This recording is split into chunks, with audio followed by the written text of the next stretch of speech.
2:14 local time. The surface of the Dasht-e Kavir desert is being torn apart by a man-made hurricane. At a lethal altitude of barely 100 feet, an F-35I Adir stealth fighter is tearing through the night at Mach 0.9. No mountains to hide behind, no valleys to weave through. The $100 million machine is flying lower than a cell tower to slip under the enemy's radar horizon. Its target, the Sharud Underground Strategic Missile Base, lying exactly 30 kilometers off the nose. But why hasn't the massive S-300 PMU-2 protecting the base seen it yet? The answer lies at the edge of the stratosphere, 400 kilometers away, high above the Caspian Sea. Israel's G-550 Oron is executing a digital identity theft on a massive scale. Down on the ground, the Iranian 64N6E2 Big Bird early warning radar is a monster. It's a billboard-sized phased array antenna rotating at 6 revolutions per minute, pumping out megawatts of S-band electromagnetic energy to illuminate the sky. But the Oron doesn't fight with bombs. It fights with DRFM, digital radio frequency memory. As the S-band radar waves hit the Oron, the aircraft's supercomputers catch the signal, digitize it, strip it down to its core code, alter the algorithm, and fire it back. It doesn't just jam the enemy, it lies to them. Radar is simply a flashlight in a dark room. DRFM technology is like holding up a disco ball and reflecting 1,000 fake laser beams back at the person holding that flashlight. The S-300's radar screens aren't blinded, they are drowning in thousands of phantom blips. The computers cannot distinguish the ghost from the machine. They are overloaded. The long-range early warning network is completely neutralized. But the F-35I cannot hide forever. The stealth blade is about to step into the light. Range, 28 kilometers. The physical friction point arrives. Resting inside the F-35I's internal belly base are 2 GBU 3-1 Joint Direct Attack Munitions, JDAMs. They are not missiles. They have no propulsion. They are gravity bombs. If the pilot drops them at 100 feet, they will bury themselves in the sand instantly. To hurl a 1-ton block of steel 28 kilometers, the pilot needs kinetic energy. He needs altitude. But climbing to 30,000 feet takes too long and turns him into a sitting duck against the Iranian Tombstone fire control radar, the secondary system that handles close-range kills. He must execute a toss-bombing maneuver. It's like sinking a half-court basketball shot, only the ball weighs 2,000 pounds and travels at transonic speed. The pilot grits his teeth, yanking the stick back. The F-35 engine unleashes 43,000 pounds of thrust. The jet pitches up to a 45-degree angle, rocketing toward 10,000 feet. Massive inertia pins the pilot to his ejection seat. 4 seconds. That is the entire window. The belly weapon bays are open. But the moment those weapon bay doors open, the stealth geometry collapses. The hard, jagged, right angles of the bomb bay catch the enemy's X-band radar waves and scatter them straight back. In a fraction of a second, the F-35I abruptly swells on the Iranian radar screen from the size of a golf ball to a Mack truck. The enemy doesn't hesitate. Auto engagement mode is active. A massive compressed air detonation shakes the dunes. The S-300 utilizes a cold launch system. A gas generator fires, creating a high-pressure piston effect that violently ejects the 1.8-ton 48N6E2 interceptor vertically from its tube. It hovers in the air at 30 meters for a split second, a dead weight in the sky. And then, the primary solid fuel motor ignites. A pillar of golden fire illuminates the entire desert, kicking up a shockwave of sand. The beast is out of the cage. The S-300 missile doesn't hit Mach 6 instantly. It accelerates at a bone-crushing 30 Gs. The speed multiplies exponentially.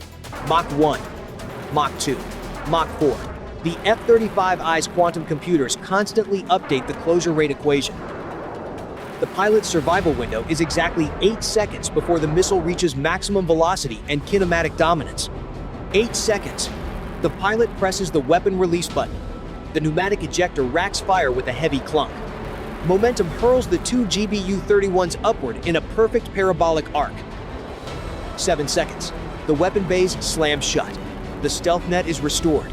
The radar cross-section shrinks back to a golf ball.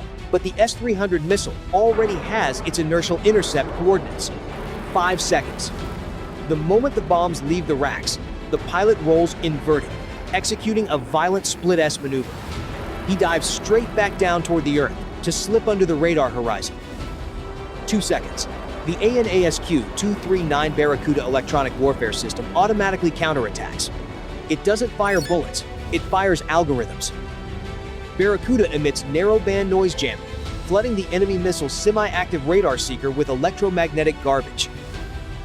Simultaneously, dozens of chaff cartridges fire from the jet's dispensers, bursting into a glittering, metallic cloud of aluminum-coated glass fibers in the night sky. 0 seconds. The S-300 missile, as big as a concrete utility pole and carrying the power of an apex predator, is confused by the electronic mirage.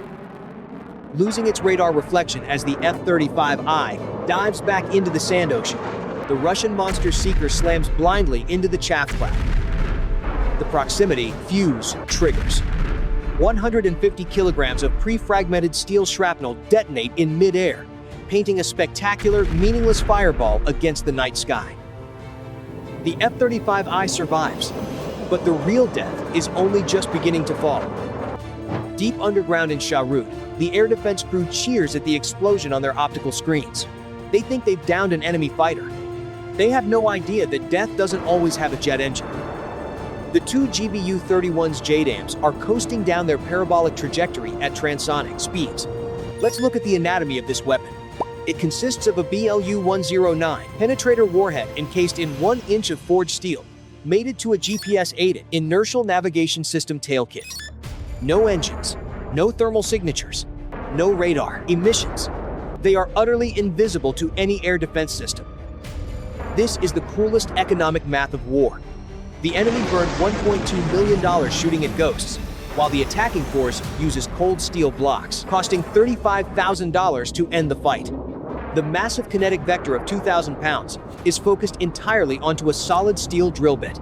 The circular error. Probable CEP is squeezed down to less than 3 meters. But right before the bombs hit the dirt, a final variable appears.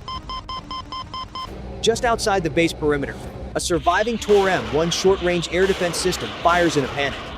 Knowing the radar is jammed, the Iranian operator switches to optics. The Tor M1 utilizes an indium antimonide infrared seeker, cooled by liquid nitrogen to absolute zero. It locks onto the massive thermal plume of the F-35I's engine exhaust as it hugs the sand to escape. A 9 M331 missile tears into the sky at Mach 2.5, riding the tail of the Israeli fighter. A $30,000 missile hunting a $100 million machine. 3 seconds to impact. The computer dumps a massive volley of high-intensity magnesium flares, burning at 2,000 degrees Celsius to outshine the jet's engine. The pilot yanks the stick hard left and kicks the rudder. The 20-ton jet snaps into a violent 9G turn, scraping the deck. The wings slice the air so aggressively that the sudden drop in pressure creates a thick, white condensation cloud over the fuselage. The engine wash kicks up a massive sandstorm, creating a physical curtain of pulverized salt that completely masks his infrared signature. The Tor M1 missile is blinded by the flares and the sand. It bites the decoy cluster, detonating exactly 150 meters behind the F-35I's tail. The shockwave showers the desert with hot shrapnel. The pilot pushes the throttle to supersonic, tearing through the night, leaving behind absolute destruction. Time of impact. The BLU-109 penetrator core pierces the camouflage topsoil, slamming into the 4-meter-thick reinforced concrete dome of the bunker. It doesn't detonate immediately. The 1-inch-thick forged steel casing uses its immense kinetic energy to crush the rebar, punching straight through the roof and dropping into the hollow space of the ballistic missile assembly bay.